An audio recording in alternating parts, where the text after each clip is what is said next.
পাকিস্তানের সাবেক প্রধানমন্ত্রী ইমরান খানের ডাকা চূড়ান্ত বিক্ষোভে কার্যত অচল হয়ে পড়েছে রাজধানীর ইসলামাবাদ। মঙ্গলবার ইমরান সমর্থকদের সঙ্গে নিরাপত্তা বাহিনীর দফায় দফায় সংঘর্ষের ঘটনায় আজ অন্তত ৫ জনের মৃত্যু হয়, যার মধ্যে ৪ জনই নিরাপত্তা বাহিনীর সদস্য। পরিস্থিতি নিয়ন্ত্রণে মোতায়েন করা হয় সেনাবাহিনী, সেই সাথে বিক্ষোভকারীদের দেখা মাত্রই গুলির নির্দেশ দিয়েছে কর্তৃপক্ষ।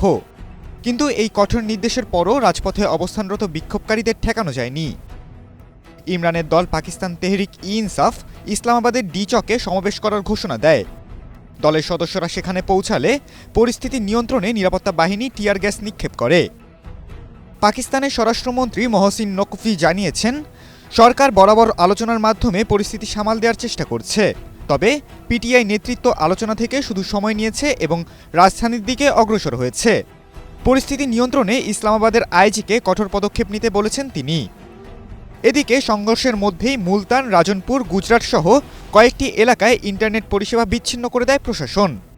পাঞ্জাব প্রদেশের পুলিশ সোমবার ৪,০০০-এর বেশি পিটিআই নেতাকর্মীকে আটক করে, যাদের মধ্যে রয়েছেন ৫ জন পার্লামেন্ট সদস্য।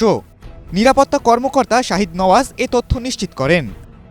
অন্যদিকে ইমরানের স্ত্রী বুশরা বিবি এবং খাইবার পাখতুনখাওয়ার মুখ্যমন্ত্রী আলী আমিন গান্দাপুর আজ গাড়িবহর নিয়ে ইসলামাবাদের ডি চকে সমাবেশের উদ্দেশ্যে রওনা দেয়। ইমরান খান মাসের শুরুতে কারাগার থেকে সরকার বিরোধী আন্দোলনের ডাক দেন, যাকে তিনি চূড়ান্ত ডাক বলে উল্লেখ করেন। এরপর থেকে তার সমর্থকরা বন্দী নেতাদের মুক্তি এবং সরকার পদত্যাগের দাবি নিয়ে রাজধানীর দিকে অগ্রসর হয়।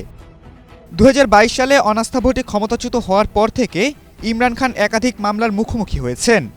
সন্ত্রাসবাদ সহ তার বিরুদ্ধে রয়েছে ১৫০টির বেশি মামলা। ২০২৩ সালের মে মাসে গ্রেপ্তার হওয়ার পর থেকে তিনি কারাগারে রয়েছেন। তবে পিটিআই এই মামলা ও অভিযোগগুলোকে রাজনৈতিক উদ্দেশ্য প্রণোদিত বলে দাবি করে আসছে।